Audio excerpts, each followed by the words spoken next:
Moby Dick by Herman Melville. Chapter 19. The Prophet. Shipmates, have ye shipped in that ship?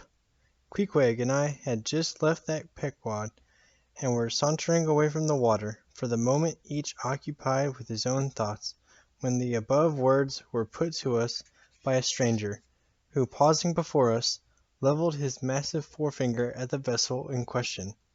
He was but shabbily apparelled in faded jacket and patched trousers, a rag of a black handkerchief investing his neck. A confluent smallpox had in all directions flowed over his face, and left it like the complicated ribbed bed of a torrent, when the rushing waters have been dried up. "Have ye shipped in her?" he repeated. "You mean the ship Pequod, I suppose," said I, trying to gain a little more time for an uninterrupted look at him. "Aye, the Pequod, that ship there," he said, drawing back his whole arm, and then rapidly shoving it straight out from him, with the fixed bayonet of his pointed finger darted full at the object. "Yes," said I, "we have just signed the articles. Anything down there about your souls?" "About what?" "Oh, perhaps you haven't got any," he said quickly. "No matter, though. I know many chaps that haven't got any.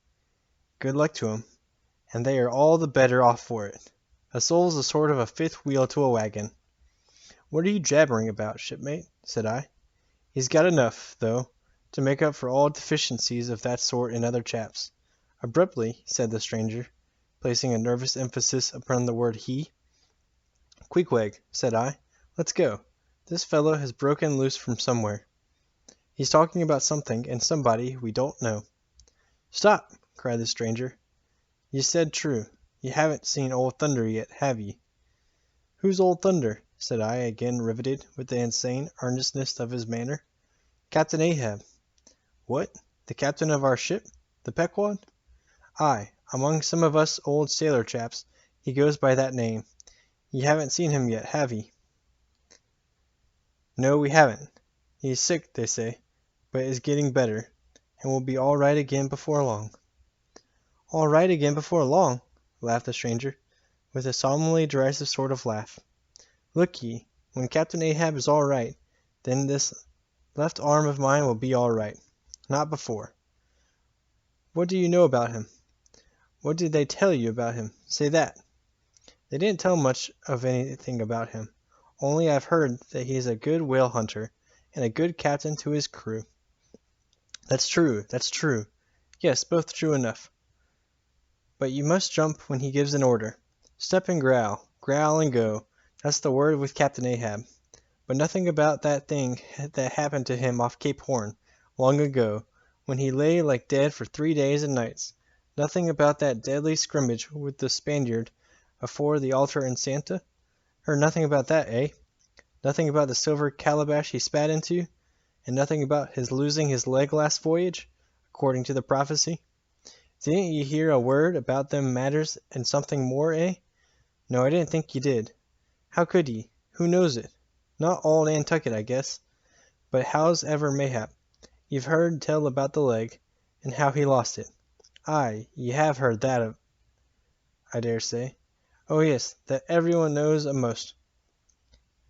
I mean, they know he's only one leg, and that a Parmacetti took the other off." "My friend," said I, "what's all that gibberish is about? I don't know, and I don't much care, for it seems to me that you must be a little damaged in the head. But if you are speaking of Captain Ahab, of that ship there, the Pequod, then let me tell you that I know all about the loss of his leg." "All about it, eh? Sure you do." "All?" "Pretty sure." With finger pointed and eye levelled at the Pequod, the beggar-like stranger stood a moment, as if in a troubled reverie, then starting a little, turned and said, "Ye've shipped, have ye? Name's down on the papers. Well, well, what's signed is signed, and what's to be will be. And then again, perhaps it won't be after all. Anyhow, it's all fixed and arranged already, and some sailors or other must go with him, I suppose, as well as those as any other men. The Lord pity them. Morning to ye, shipmates, morning. The ineffable heavens bless ye. I'm sorry I stopped ye. Look here, friend, I said. If you have anything important to tell us, out with it. But if you are only trying to bamboozle us, you are mistaken in your game. That's all I have to say. And it's said very well, and I like to hear a chap talk up that way. You are just the man for him, the likes of ye. Morning to ye, shipmates, morning. Oh, when ye get there, tell 'em I've concluded not to make one of 'em. Ah, my dear fellow, you can't fool us that way. You can't fool us.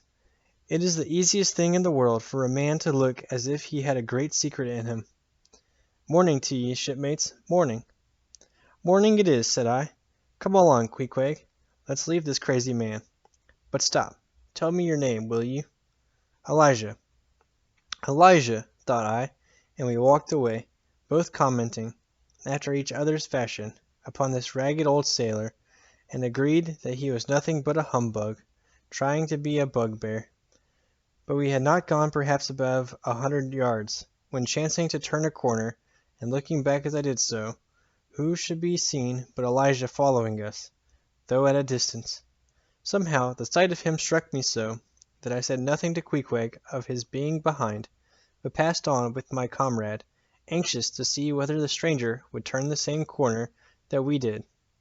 He did, and then it seemed to me that he was dogging us, but with what intent I could not for the life of me imagine. This circumstance, coupled with his ambiguous, half-hinting, half-revealing, shrouded sort of talk, now begat in me all kinds of vague wonderments and half-apprehensions, and all connected with the Pequod, and Captain Ahab, and the leg he had lost, and the Cape Horn fit, and the silver calabash, and what Captain Peleg had said of him, when I left the ship the day previous, and the prediction of the squaw Tistig, and the voyage we had bound ourselves to sail, and 100 other shadowy things. I was resolved to satisfy myself whether this ragged Elijah was really dogging us or not, and with that intent crossed the way with Queequeg, and on that side of it retraced our steps, but Elijah passed on, without seeming to notice us. This relieved me, and once more, and finally, as it seemed to me, I pronounced him in my heart a humbug.